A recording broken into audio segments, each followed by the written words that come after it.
지난 금요일인가요? 토요일인가요? 어저께인가? 노스캐롤라인에 실제로 사건이 일어나긴 아마 한 일주일 전에 일어난 것 같습니다. 아주 비참한 사건 한 가지가 보도돼서 저도 놀랐고 많은 사람들이 또 미국뿐만 아니라 세계에서 깜짝 놀랐습니다. 그런 것이 5살짜리 난 아이를, 남자아이를 옆집에 사는 사람이 총으로 쏴서 죽게 했습니다. 놀라운 사건입니다. 동기를 밝혀지지 않았고 동기도 모릅니다. 그러니까 아버지가 집 뒤에서 바베큐 고기를 굽고 있었는데 총소리가 나서 현관 앞쪽으로 아들이 생각나서 뛰어갔더니 아들이 자전거는 넘어져 있고 아이도 넘어져 있길래 자전거 타다 넘어졌나 보다 하고 끌어안았더니 아이가 총에 맞아 피를 흘리고 죽었습니다. 그 충격이 그 아버지에겐 이루 말할 수도 없고 그 현장에서 같이 봤던 7살, 8살짜리 누나들에게도 어마어마한 충격이 갔습니다. 더 충격스러운 것은 애를 왜 죽였느냐 하는 것입니다. 아무도 모릅니다. 아직은 옆집 사람이 죽였는데요, 체포됐습니다. 근데 그 사람과 사실은 그 전날 죽은 아기의 아버지하고 저녁을 같이 먹고 고기 구워서 먹고 같이 대화하고 좋은 시간을 가졌다는 것입니다. 그래서 악감정을 가질 것도 없고 8년이나 이웃인데 왜 이런 일이 일어나느냐, 다들 가슴 아파하고 이상히 생각하고 있습니다. 다른 이유는 없는 것 같습니다. 인간이 악한 것입니다. 인간이 악한 것입니다. 오늘 세상에서는 참 악하다 하는 것 외에는 다른 말로 설명할 수 없는 일들이 수도 없이 일어나고 있습니다. 정말 믿음 없이는 다리 펴고 자는 것조차도 위험하고 힘들게 느껴질 만큼 수많은 일들이 끔찍하게 벌어지고 있습니다. 저희 집이 한적한 곳에 있어서 그 모니터링 시스템을 하나 이렇게 앉혔는데요, 그걸 운영하는 회사에서 계속 뉴스를 보냅니다. 무슨 뉴스냐면 당신의 이웃에 무슨 일이 일어나고 있는가 경각심을 주는 겁니다. 그래서 그 시스템에서 찍은 비디오들을 계속 보내는 걸 볼 수 있습니다. 가끔 제가 깜짝 놀랍니다.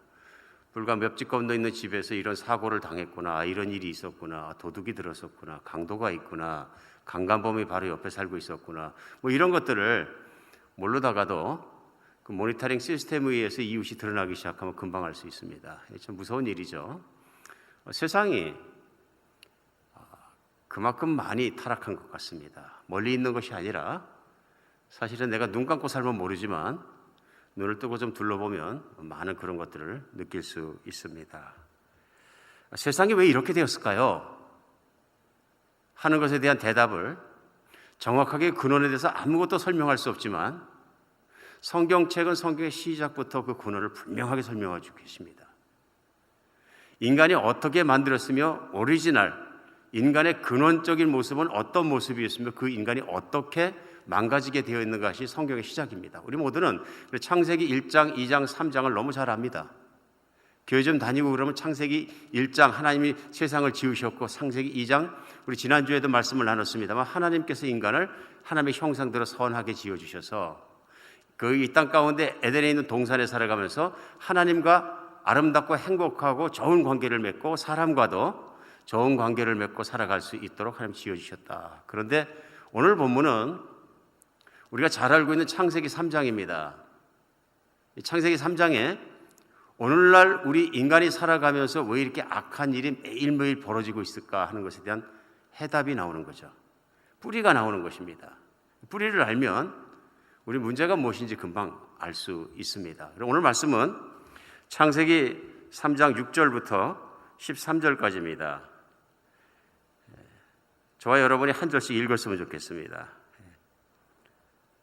창세기 3장 6절부터 13절까지입니다. 여자가 그 나무를 본즉 먹음직도 하고 보암직도 하고 지혜롭게 할 만큼 탐스럽기도 한 나무인지라 여자가 그 열매를 따먹고 자기와 함께 있는 남편에게도 주매 그도 먹은지라 자기들이 벗은 줄 알고 무화과 나뭇잎을 엮어 치마로 삼았더라.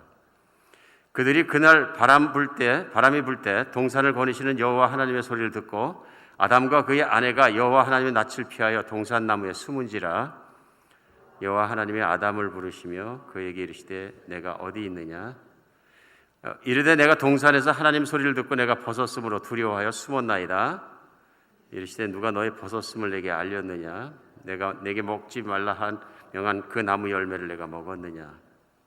아담이 이르되 하나님이 주셔서 나와 함께 있게 하신 여자 그가 나무 열매를 내게 주므로 내가 먹었나이다. 함께 읽습니다. 여호와 하나님이 여자에게 이르시되 내가 어찌하여 이렇게 하였느냐? 여자가 이르되 뱀이 나를 깨므로 내가 먹었나이다. 최초 인간에게 무슨 일이 일어났느냐 하는 것을 성경은 바로 보여주십니다. 근데 성경의 진행이 굉장히 빠릅니다. 진행이 어마어마하게 빠릅니다. 그 빠르다는 얘기는 무슨 얘기냐면요, 사실은 시간에 걸쳐 일어날 수 있었던 일들도 또 많은 일들이 있었겠지만 그 중에 중요한 사건을 핀포인팅하게 딱 보여주시고 그 다음 사건을 넘어가십니다.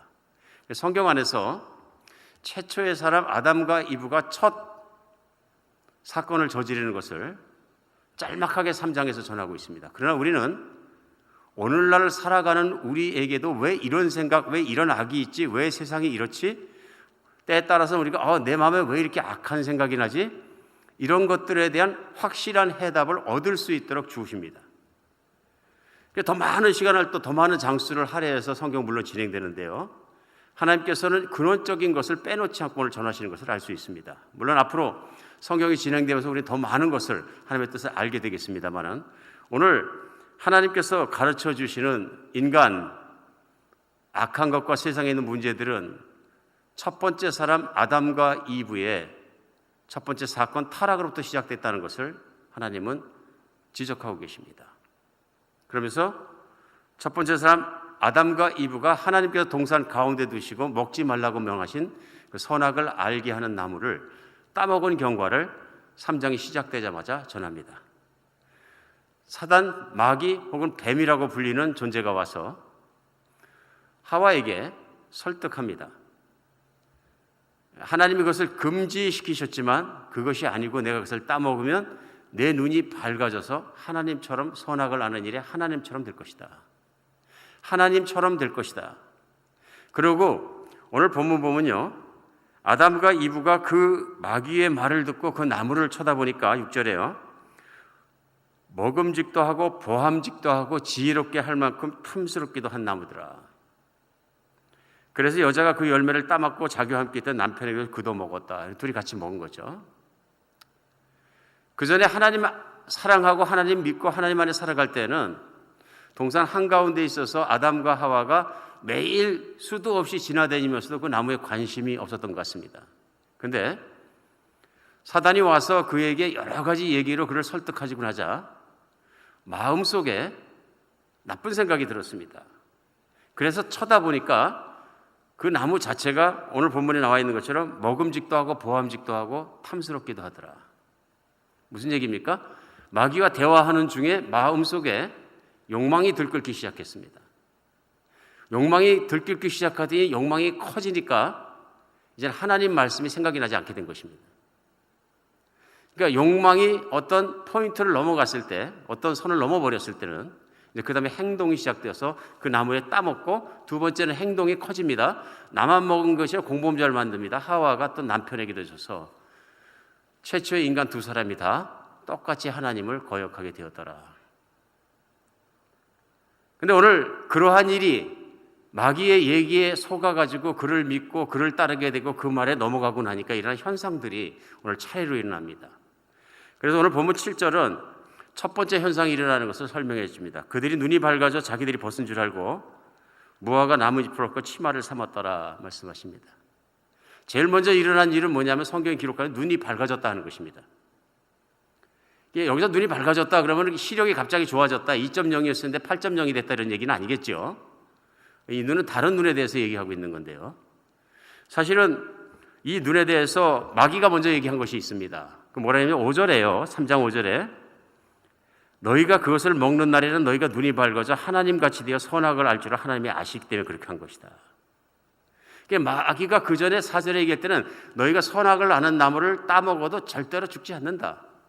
하나님이 그렇게 죽는다고 얘기하신 것은 죽을까 봐 그런 것이 아니라 하나님만 혼자 모든 것을 알기 위해서 그런 것이지, 그것을 따먹는 날에는 네가 눈이 밝아져서 하나님처럼 선과 악을 분별할 수 있을 것이다.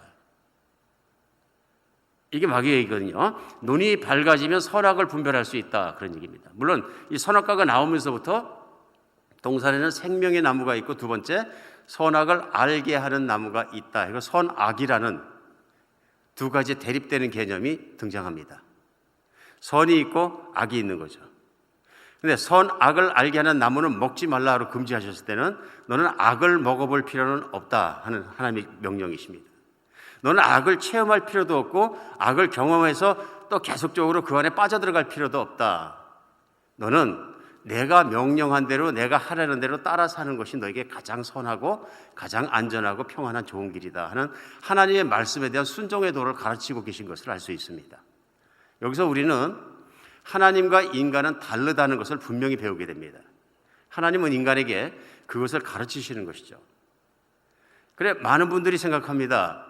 하나님이 그 나무를 그 동산에 심어놓지만 않았더라도 인간이 죄악은 지지 않았을 것이다. 그러나 중요한 것은 인간이 있는 그대로 천지처럼 기계처럼 사는 것이 아니라 하나님과 관계를 맺으면서 그에게 의지와 자유를 주셨지만 그 자유와 의지를 가지고 늘 하나님의 말씀에 순종하는 쪽을 따라서 하나님과의 바른 관계를 유지하며 살기를 원하셨던 것입니다. 하나님은 하나님이시고 피조물은 인간은 인간입니다. 하나님과 인간의 관계는 지난주에도 우리 말씀을 나눴습니다마는 하나님을 인간이 경외하고 따르고 그 말씀을 순종할 때 순수한 하나님과의 사랑의 관계가 흐르도록 지어졌습니다. 근데 오늘 본문 가운데 인간이 사단에게 속아서 하나님의 말씀을 거역하는 순간에 열린 눈이 있는데 그 눈이 뭐냐면 바로 악의 눈이 열렸다 하는 것입니다. 근데 이것도 그냥 자기가 눈을 뜬 것이 아니고요. 실제로 성경의 말씀대로 원문대로 해석을 하면 그들의 눈이 열려져 이런 뜻입니다. Their eyes were opened. 수동태죠. 선악과를 따먹은 결과가 뭐냐면 그들 눈이 열려버린 것입니다. 오늘 중요한 건 무슨 눈이냐 하는 거죠. 첫 번째, 이들은 악에 대한 눈이 뜨여졌습니다. 악이라는 것은 무엇이냐면 하나님을 떠나고 싶은 마음이고요. 악은 그 시작이 어디서부터 시작되냐면 교만에서부터 시작됩니다.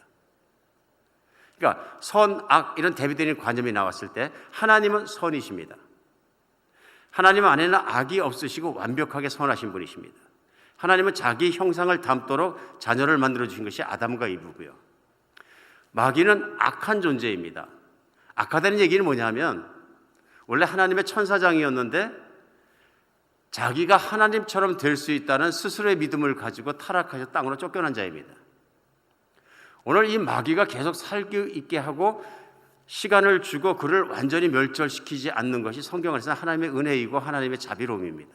그런데 그 마귀가 와서 인간을 자기를 따르는 존재로 타락시켜버릴 때 자기 안에 있는 악을 보는 눈을 인간에게도 뜨여지게 한 것입니다.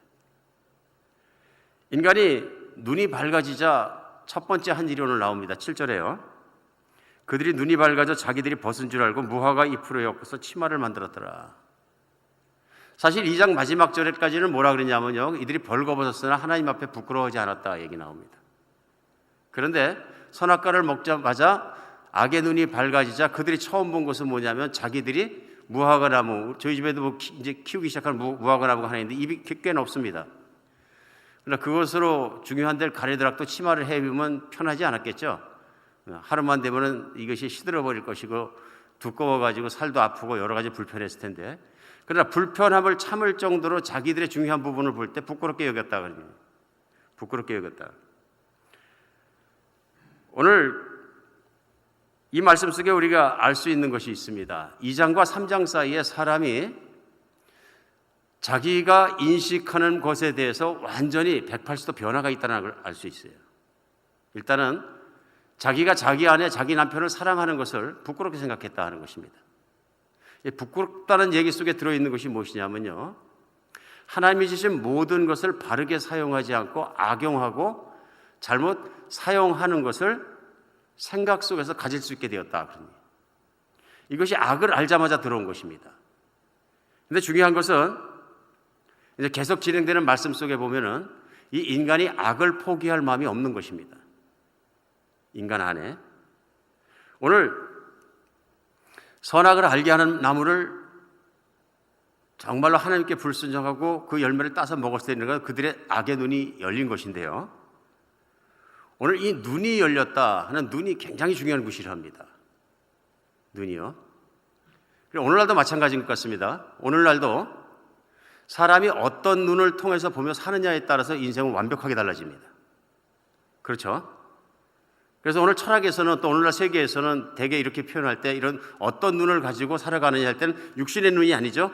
마음속에 있는 이론의 창틀이고 이론의 눈이고 철학의 눈이고 마음의 눈이고 내면을 통해서 보는 눈을 가지고 있다, 그런 뜻이죠.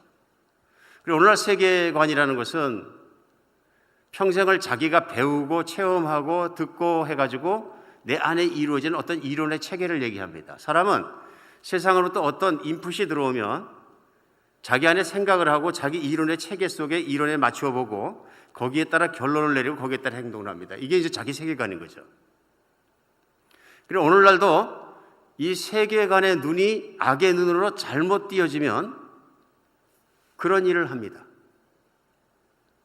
예를 들어 어떤 사람이 북한 땅에 태어나서 공산주의 훈련을 계속 받게 되면 내가 학습하고 체험한 모든 이론과 삶에 살아가면서 배운 것으로 말미암아 안에 공산주의적 이론 체계가 생기고 공산주의적 세계관이 생기는 거죠. 그래서 정부를 볼 때도 이론을 볼 때도 모든 부분에서 공산주의적인 자기 틀을 통해서 모든 걸 해석하고 행동하게 되는 거죠. 다릅니다. 저는 너무 놀란 적이 있어요. 왜 놀랐냐면 어떤 기자팀이 들어가서 북한의 국경인병 지역에서 취재를 합니다. 근데 그 취재를 하는데 먼저 탈북을 하신 분이 그 가족인 여동생을 다시 큰 돈을 써가지고 브로커들을 통해서 탈북시켰어요. 그리고 그 여동생을 호텔로, 중국에 있는 호텔로 데려와서 얘기를 합니다. 그러니까 오라비가 먼저 나왔을 때 눈물을 흘리면서 여동생에게 탄원합니다. 넌 거기 있으면 평생 고생하니까 나와라. 나하고 잘 살 수 있다. 근데 이 여동생이 배가 고팠든지 대접하고 주는 건 너무 맛있게 먹고 다 잘 받아 먹습니다. 근데 탈북은 안 하겠다. 그럽니다. 왜 그러냐 하니까 내가 나를 낳아주시고 나를 평생 있고 나를 끌어주신 김일성 수령 아버지와 우리 지도자 동무가 있는데 그 조국을 어떻게 배신합니까? 어떻게 배신합니까? 그들이 배운 세계관이죠. 근데 나중에 취재하던 기자도 땅을 칩니다. 이걸 바꿀 수가 없는 거예요. 사람의 세계관이 그런 것입니다. 정말 무서운 것입니다.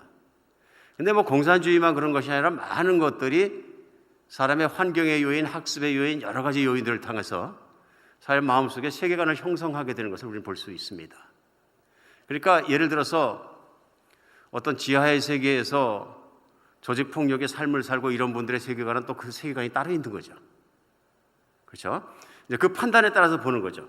폭력은 힘이라고 보든지 아니면 의리가 힘이라고 보든지 여러 가지 조직이 힘이라고 보든지 하는 나름대로의 세계관과 그들이 배우고 학습하고 삶을 거는 그것들이 세계관을 형성하고 있는 것이죠. 세계는 두 가지 세계관으로 크게 볼 수 있습니다. 하나는 하나님을 따르는, 하나님을 믿는 말씀에 나와 있는 성경적인 세계관이고요. 하나는 성경을 떠난 세속적인 세계관입니다. 그렇죠? 그러니까 오늘날 우리가 두 가지 중에서 구별해서 살아간다면 우리 그리스도인들은 성경에 나와 있는 성경적 세계관을 따라서 살아가는 것이죠. 성경의 말씀이 진리이고 하나님 말씀이 진리이고 하나님 말씀이 맞기 때문에 우리가 하나님 말씀을 따라가며 목숨 걸고 산다는 얘기는 성경적인 세계관을 갖게 되는 것을 의미합니다. 그런데 세상은 세속적인 세계관이 있습니다. 특별히 오늘날 세계관은 뭐냐면요, 인본주의적인 세계관입니다. 사람 중심의 세계관입니다. 이것이 하루아침에 생긴 것은 아니고요, 우리가 아는 것처럼 중세 이후부터 교회를 싫어하고 교회가 잘못하고 교회가 실수한 것을 비난하던 사람들이 이제는 하나님이라는 틀을 떠나서 인간이 좀 자유롭게 생각해보자 하고 시작한 운동들이 생긴 겁니다. 우리가 아는 것처럼 유럽은 예수님 오시고 나서 핍박하던 로마가 313년 기원 후에 콘스탄틴 대제부터 기독교를 국교로 만듭니다. 그때부터 로마 제국에 소속되어 있는 모든 속국과 로마 제국의 시민들은 교회를 가야 합니다. 국교란 얘기는 교회를 가지 않으면 처벌을 받습니다. 그 얘기는 교회와 신앙이 하나가 되어버렸다는 것입니다. 교회와 나라가 하나가 되어버린 것입니다. 그래서 로마 시민들이 로마 속국의 시민이면 다 교회를 가야 된다 하는 강압적인 이런 교회가 되어버린 것을 의미합니다. 이것이 수백 년이 흘러오다 보니까 교회가 좀 타락합니다. 세속화됩니다. 그 속에서 사람들이 통제의 답답함을 느끼게 됩니다. 그러자 중세에 일어난 운동들이 뭐냐면 인간은 인간으로 돌아가자 해서 인본주의 운동들이 일어나고 우리가 아는 것처럼 모든 것들이 하나님을 제외하고도 인간은 잘 살 수 있다 하는 쪽으로 밀고 들어가고 그렇게 철학이 시작되고 발전하고 그렇게 사회가 바뀌기 시작하고 그렇게 해서 산업혁명 이후에 소위 인본주의 혁명은 더 세져갖고 르네상스 운동이라는 게 일어나고 그 뒤에 계속적으로 운동들이 일어나서 오늘날은 그 인본주의라는 것이 뭐 특별한 것이 아니라 모든 사람은 그렇게 생각한다 할 정도로 편만하게 깔려있는 것을 우리는 알 수 있습니다. 그래서 심지어는 인본주의의 끝이 뭐냐 하면요, 과학을 봐라 인간이 할 수 있지 않느냐. 그래서 언젠가는 인간의 노력을 통해서 이 땅에 유토피아를 만들 수 있다는 낙관적 미래관까지 갖게 되었습니다. 사람을 다시 만들든지 사람을 재창조하든지 사람을 변화시키든지 생명을 보존시키든지 과학의 발전으로 말미암아 인간은 영원히 죽지 않는 존재로까지 갈 것이다는 낙관적인 미래까지 가질 수 있는 그만큼 인간을 신뢰한다는 것입니다. 인본주의적인 세계관인 거죠. 오늘 눈이 바뀌었다는 것이 얼마나 중요하냐면 그런 눈이 바뀐 것으로 말미암아서 인생은 정말로 달라질 수 있습니다. 왜 그러냐면 자기가 인본주의적인 세계관을 갖고 있으면 사람만 믿습니다. 사람이 만든 문화만 믿습니다. 사람이 만든 철학만 믿습니다. 사람의 설득력 있는 말이 있으면 그것만 믿습니다. 그리고 자기 자신을 믿습니다. 인간은 타락하는 순간부터 철저하게 하나님 중심이 아니라 자기 중심으로 바뀌어버렸습니다. 오늘 우리 두 번째 할 수 있는 건 뭐냐면 그러한 악의 눈이 떠지자 하나님과의 관계가 완전히 끊어지는 것을 우리는 볼 수 있습니다. 오늘 8절에요. 그들이 그날 바람이 불 때 동산에 거니시는 여호와 하나님의 소리를 듣고 아담과 그의 아내가 여호와 하나님의 낯을 피해 동산 나무 뒤에 숨었다 하고 나옵니다. 숨었다. 오늘 선악과를 먹은 결과가 두 번째는 눈이 열고 두 번째는 하나님을 두려워하여 낯을 피하여 동산 나무에 숨었다 하는 것입니다. 오늘 이들이 왜 숨었는지 우리 한번 생각해 볼 필요가 있습니다. 왜 하나님을 꺼리게 되었을까? 반대로 우리 하나님께서 동산을 거닐러 산책하러 나오셨다. 그런데 그 전에 타락하기 이전에 이장이었을 때는 아담과 이브가 하나님이 나타나시면 어떻게 했을까 생각해 봅니다. 마치 어린아이들이 아버지를 기다리다가 아빠하고 뛰어나가는 것처럼 우리 하나님이 나오시면 아빠하는 그것으로 쫓아가서 반가워하고 호기도하고 기뻐하고 같이 가고 그날 자기들이 발견한 새로운 동물 또 이름을 붙여준 것 내가 만든 것 자랑하면서 또 관리한 내용들도 얘기하면서 재밌게 그 길을 걸어가는 오선도선한 가정의 모습을 생각할 수 있습니다. 그렇지 않습니까? 이것이 하나님께서 만들어주신 인류를 만드신 목적이거든요. 하나님과 교제하는 것, 하나님과 펠로십하는 것, 행복하게 지내는 것. 그런데 오늘 싸늘해졌어요. 우리 생각해 보세요. 어저께까지 아이들이 아빠가 들어오면 아빠다 하고 뛰어나왔는데 제한이 없었는데 이 애들이 갑자기 안 나와요. 문을 두드려도 안 나와요. 문 꼭 잠그고. 그러면 아빠의 심정이 어떻겠습니까? 답답한 노릇이죠. 변화가 일어난 것입니다. 변화가. 근데 나쁜 변화가 일어난 것입니다. 관계가 깨진 것입니다. 막힘이 없는 관계였는데 그전에는 아빠하고 자녀 간의 관계가 아무 거리낄 것이 없고 아빠가 들어오면 확 뛰어올라와서 끌어안고 좋아하고 막 사랑하고 그랬는데 깨져버린 거예요. 오늘 왜 그 이유를 9절에 여호와 하나님이 아담을 부르시며 그에게 내가 어디 있느냐 물어보십니다. 숨으니까. 내가 어디 있느냐. 아담이 어디 있는지 몰라서 물어보시는 거 아니죠. 알고 있습니다. 알고 계시는데 물어보십니다.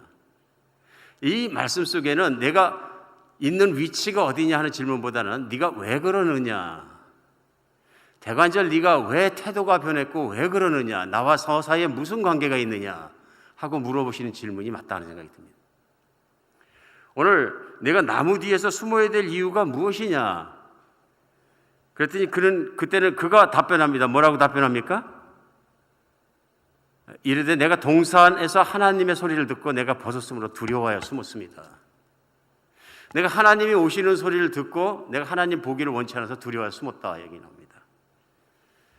근데 저는 오늘 여기서 두려워했다는 얘기를 잘 해석해야 된다고 생각합니다. 하나님을 실제로 두려워했다면 아담의 행동이 이렇게 돼서는 안 되는 것입니다. 왜냐하면 하나님께서 아담에게 네가 어디 있느냐 하고 물어보셨을 때 이 말씀에는 많은 뜻이 있지만 나는 너를 아직도 사랑하고 너를 한 짓을 알고 있지만 나는 내가 나에게 나와서 내 죄를 실토하고 고백하고 회개하기를 원한다 하는 아담의 죄를 깨닫게 하시기 위한 신문 첫 번째 질문 같은 말씀입니다. 스스로 죄악을 깨달을 수 있도록 그를 인도하시고 계시는 모습을 볼 수 있다 하는 생각이 듭니다. 근데 아담은 나타나진 않습니다. 근데 두려워해서 숨었다 얘기합니다.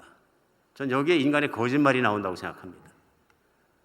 인간이 하나님을 진짜로 두려워하고 아담이 죄를 짓고 죄 때문에 벌벌 떨고 있었다면 벌벌 떨면서 나와서 무릎 꿇고 울면서 하나님 제가 잘못했어요. 제가 이런 일을 했어요. 이렇게 얘기할 것이에요. 그렇죠? 근데 끝까지 나오지 않고 변명합니다. 내가 벗었으므로 부끄러워해 숨었습니다. 나오기 싫습니다. 오늘 이 숨었다는 얘기가 뭐냐면 자기를 합리화하고 자기를 정당화하는 죄악을 커버하려고 그러는 인간의 그런 심성을 보여주거든요. 심성을.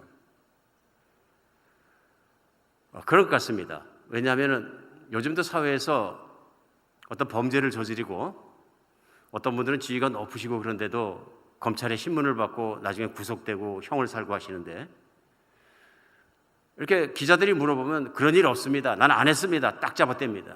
자기 정당화죠. 자기 합리화이고요. 자기 중심적으로 늘 얘기하는 것을 우리는 쉽게 볼 수 있습니다.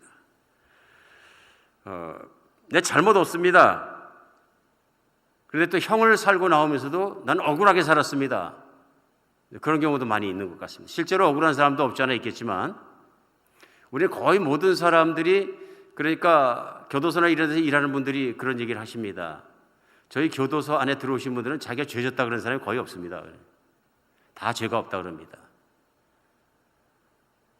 그것이 뭐냐면 타락한 근성 속에 보여주는 것은 본능적으로 자기 본능으로 자기 합리화와 자기 정당화를 시작한다는 것을 볼 수 있습니다. 숨어있는 것, 부끄럽게 생각했다, 두려워했다를 있는 그대로 해석하면 안 됩니다. 왜냐하면 그 동기가 무엇이냐면 하나님께서 멀리 떠나서 하나님을 싫어하는 것입니다. 죄를 지은 인간은 그 죄가 빛 가운데 드러나는 것을 싫어합니다. 인간이 가장 싫어하는 것 중에 하나가 뭐냐면 자기의 연약함과 자기의 잘못한 것이 드러나는 것입니다. 굉장히 싫어합니다. 근데 반대로 이것이 무엇을 반증하느냐 하면 인간 안에 있는 교만을 반증합니다. 오늘 인간이 선악과를 먹고 마귀의 말에 속아서 일어난 가장 중요한 죄악은 다른 무엇보다 교만입니다. 인간이 원래는 교만이 없었던 게 왜 겸손했던 것이 뭐냐면 어린아이처럼 하나님만 의지하고 하나님만 따르고 하나님 말씀을 따라가는 그런 순수한 존재였다는 것입니다. 근데 그런 인간이 하나님을 신뢰하는 것이 깨어지고 나니까 마귀로 말미암아서 하나님을 의심하기 시작하고 자기가 진 죄로 말미암아 자기를 보호하려고 자기 보호를 하다 보니까 철저하게 자기 중심으로 바뀌었습니다. 그래서 자기를 보호하기 위해서 하나님에게도 거짓말하는 것입니다. 자기를 보호하기 위해서 자기가 부끄러워하는 척, 뭐하는 척하며 자기 합리화를 시도하는 것을 우리는 볼 수 있습니다. 인간의 교만이 얼마나 무서운지 모릅니다. 왜냐하면 교만이 발견하기도 어렵습니다. 우리 인간의 이런 고질적인 문제에 대해서 아마도 이번 주와 다음 주와 그 다음 주까지 우리는 계속 같이 말씀을 창세기 안에서 찾아갈 것이라고 저는 믿습니다. 왜냐하면 오늘 아담과 이브의 사건이 인류의 사건 번호 1호입니다. 그 다음에 사장에 이르는 인류의 사건 번호 2호가 있습니다. 그건 가인의 사건입니다. 가인의 사건 때 사건 1호보다 사건 2호가 더 심각해집니다. 무슨 얘기냐면 교만이 더 커집니다. 질투와 시기는 교만에서 나오는 거거든요. 내가 다른 사람보다 낫다 하는 자긍심에서 나오기도 하고요. 그러한 교만이 점점 커져서 그의 후손 라멕의 때까지 가면 엄청 커지는 것을 볼 수 있습니다. 오늘 본문 가운데 인간은 교만해짐으로 말미암아 하나님과의 관계가 완전히 단절됩니다. 오늘도 하나님을 믿는데 어려움을 갖는 사람마다 그분들이 무엇을 믿고 그렇게 하느냐 하면 자기 자신을 믿는 것이 있습니다. 자기 자신을 믿을 수 없는 존재인 걸 알면서도, 자기의 연약함이 자기 안에 있는 걸 알면서도 술을 먹고 한탄하고 인생의 정말 무지함을 깨닫고 인생이 얼마나 허망한 나그네 길인지를 입으로 술 먹고 노래하며 읊을지라도 하나님을 믿지 않으려는 인간 속에 있는 그런 것이 있습니다. 교만입니다. 세상은 이 교만함으로 가득 찬 곳입니다. 오늘도 범죄를 저지르고 자기 욕망에 따라서 하되 자기 정당화, 자기 합리화를 위해서 끊임없이 변명하는 것입니다. 그러므로 법정이 넘쳐나고 사람의 관계가 깨지고 모든 것이 아픈 것입니다. 오늘 하나님의 관계가 완전히 깨어진 것뿐만 아니라 세 번째는 건강한 인간관계까지 파괴되었습니다. 하나님이 책망하시는 것을 듣고 변명과 합리화를 다시 시작합니다. 12절이에요. 아담이 이르되 하나님이 주셔서 나와 함께 있게 하신 여자 그가 나무 열매를 주므로 내가 먹었습니다. 자기 입에서 나온 것이 뭐냐면 정당화입니다. 나는 잘못한 것이 없습니다. 이건 회개할 마음이 아닙니다. 만약 아담이 하나님이 나타나셨을 때 울고 불고 나가서 깨닫고 무릎 꿇고 하나님 잘못했어요. 제가 먹었는데 그러고 나니까 너무 힘들어요. 하나님을 붙잡았다면 인류의 스토리는 달라졌겠죠. 근데 벌써 타락하고 나니까 나온 것이 뭐냐면 자기를 보호하고 자기를 합리화하고 자기를 정당화하는데 급급한 걸 볼 수 있습니다. 두 번째 사건에서 변명해서 우리는 더 확실하게 알 수 있습니다. 그가 자기가 그토록 사랑했던 여자를 향해서 저 여자 때문에 그랬어요. 바로 나오는 거죠. 인간관계가 완전히 파괴된 것입니다. 죄를 짓기 전에 선악과를 먹기 전에는 우리가 아는 것처럼 이불을 향해서 뼈 중에 뼈요, 살 중에 살이다. This is it, 영어로. 나 자신보다 소중하다. 그래서 인간은 결혼하고 또 시적 공동체를 이루고 나중에는 교회 공동체를 이뤄서 완벽하게 하나님과 하나, 사람들과 하나가 되어서 살아가는 공동체에 살 수 있는 기본적인 자질은 무엇이냐면요, 자기 자신 이상으로 다른 사람들을 사랑하는 것입니다. 자기보다 하나님을 더 사랑하게 되는 것. 그래서 최고의 계명은 예수님께서도 말씀하신 것처럼 마음을 다하고 뜻을 다하고 힘을 다하고 목숨을 다해 하나님을 사랑하는 것입니다. 그래서 자기 자신이 생각나지 않을 정도로 하나님을 사랑하는 것입니다. 두 번째는 내 이웃을 내 몸같이 사랑하라 하신 그 말씀인데요, 창세기 2장에서 이것이 가능했었다는 얘기입니다. 타락하자 망가진 건 뭐냐면 자기중심적으로 바뀌니까 하나님이 직접 손수 만들어주신 여자, 사랑을 고백했던 그 여자를 오늘은 범죄의 주범으로 손가락질하고 있는 아담을 볼 수 있습니다. 나만 살 수 있다면, 이 얘기는 뭐냐면요, 관계는 다 깨진 것입니다. 이제는 관계는 깨진 것입니다. 오늘 13절에 확인하는 말씀이 나옵니다. 여호와 하나님이 여자에게 이르시되 내가 어찌하여 이렇게 하였느냐? 여자가 이르되 뱀이 나를 깨물어 내가 먹었나이다. 나는 잘못한 게 없습니다. 여기서 나가 빠지고 있는 것을 우리는 금방 볼 수 있습니다. 인간은 우상이 자기 자신이 되기 시작한 것입니다. 하나님을 떠나서 내가 나를 변호하고 있는 것이고, 하나님을 떠나서 하나님 앞에서 내가 나를 정당하다고 지금 변명하고 있는 것을 우리는 볼 수 있습니다. 이것이 인간의 타락한 모습인 거죠. 변명과 핑계의 사람이 되었다는 것입니다.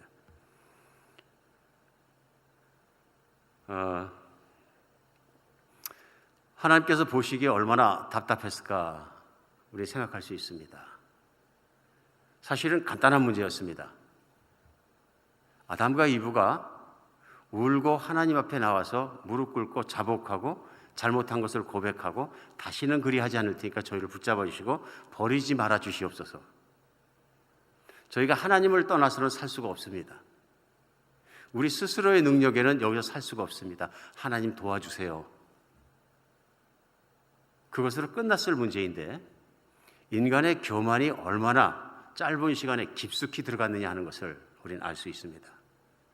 마귀의 말을 듣고 보니까 마귀의 말에 신뢰를 하게 되었다, 그런 뜻입니다. 그리고 스스로 자기가 하나님같이 되었다고 착각하게 되었다. 그리고 그것을 버리기를 원치 않는 인간의 교만한 모습을 우리는 오늘 3장에서 발견하게 됩니다. 인간이 이렇게 교만해지고 하나님을 대적하게 되고 하나님을 속이려 하면은 결론은 간단합니다. 하나님께서 이들을 죽이시고 인간을 멸절시키시면 됩니다. 그러나 지금부터 일어난 스토리는 죽여서 마땅하고 없어서 마땅한 피조물을 하나님께서 얼마나 사랑하시냐, 그리고 어떻게 구원하려 하시냐 하는 하나님의 역사가 그 두꺼운 성경 나머지 전체에 가득 차 있습니다. 인간 타락에 대한 본질적이고 근원적인 문제는 3장 한 장으로 딱 끝나지만 하나님께서는 성경의 그 두꺼운 분량을 다 할애하시기까지 인간을 어떻게 하나님께서 참으시고 끝까지 사랑하시고 마지막에는 그 친아들 예수 그리스도를 이 땅에 보내주시어서 참 인간의 모습이 창세기 2장에서 나오는 망가지지 않은 인간의 모습이 어떤 모습인가를 직접 보여주십니다. 그래서 그 예수님은 사람으로 이 땅에 오셔서 자기 자신의 고집과 뜻과 자기를 믿는 건 하나도 행하지 않으시고 아버지를 사랑하고 아버지의 말씀대로 죽기까지 따라갑니다. 세상에 보면은 어리석은 모습입니다. 자기 인생이 없습니다. 두 번째, 하나님 아버지가 이 세상에 있는 사람들을 사랑하시기 때문에 이 땅에 오셔서 제자들과 사람들을 사랑할 때 그들을 자기를 희생해서 끝까지 사랑합니다. 예수님은 자기가 없으십니다. 이 세상에 가장 겸손한 사람은 자기를 생각하지 않는 사람입니다. 가장 착한 사람도 자기를 생각하지 않는 사람입니다. 교만은 우리가 말씀을 계속 배워가겠습니다마는 늘 자기를 중심에 놓는 것입니다. 그러니까 별난 모습의 교만이 다 있는 것이죠. 세상에는. 이것이 늘 우리 삶에서 공동체 안에서 문제를 일으킵니다. 오직 예수님을 바르게 믿고 예수님을 따라가고 예수님이 붙잡아 주시고 성령의 감동을 받은 사람만이 원래 하나님께서 원하는 그 사람으로 회복되는 것을 우리는 구원이라고 합니다. 구원은 나는 가만히 있는데 그냥 예수님만 믿었기 때문에 천국 가고 내 티켓 받았으니까 끝나는 그것이 구원이 아니라 진정한 구원은 창세기 2장에 나오는 하나님의 창조의 형상을 담는 모습이 회복되는 것을 성경은 구원이라고 합니다. 근원에서 시작합니다. 창세기 1장, 2장 하나님이 사람을 만드시고 선하게 만드시다 참에서 타락됐거든요. 이런 타락한 인간이 자기중심적 교만한 것과 자기 방어적 합리적인 태도를 버리고 하나님께 돌아와서 순수한 인간의 모습으로 바뀌어야 구원이 되는 것입니다. 오늘은 우리 살아가면서 예수 그리스도의 피 흘리시는 십자가를 바라보고 그분의 부활하심과 그분의 가르침을 다시 한번 깊이 생각하면서 내 안에 예수님은 믿었으되 내 삶 중에 없어지지 않은 교만과 내 삶 중에 남아있는 내 중심적인 사고방식과 그 모든 것이 성령님의 조명하신 가운데 드러나고 깨달아지고 붙잡아지고 하나님이 뜻하신 건 내가 예수 그리스도처럼 온전한 하나님의 형상을 회복하는 데 있습니다. 성령님은 내가 마지막 이 땅에 사는 한순간까지라도 그 일을 이루시기 위해서 내 안에서 도와주시는 분이십니다. 하나님께 기도함으로 그런 것을 찾아가며 한 발짝 한 발짝 주님께 더 가까이 가는 여러분과 제가 됐으면 좋겠습니다. 우리가 자신에 대해서 철저하게 솔직해지지 않으면 우리 내 자신의 모습이 보이지 않는 것 같습니다. 아담과 하와는 지금 자기의 모습을 보지 못하고 있습니다. 이게 가장 치명적인 일인 거죠. 눈이 가려졌습니다. 선에 대해서. 하나님에 대해서 눈이 가려지고 진리에 대해서 눈이 가려지니까 이제 악을 통해 보는 눈만 열려 있어서 자기를 보지 못합니다. 자기가 얼마나 교만한지, 얼마나 악한지, 얼마나 합리하고 있는지, 얼마나 정당하려고 그러는지, 얼마나 변호하고 있는지 스스로를 보지 못합니다. 그것이 얼마나 무용한 일인지, 그것이 얼마나 어리석은 일인지 깨닫지 못하고 있습니다. 오늘 하나님께서 우리의 깊은 내면 가운데 혹시 우리에게도 있는 남아있는 그런 잔존이 있다면 우리 마음속에서 뒤져낼 수 있는 하나님의 조명하심 있기를 간절히 바랍니다. 기도하겠습니다.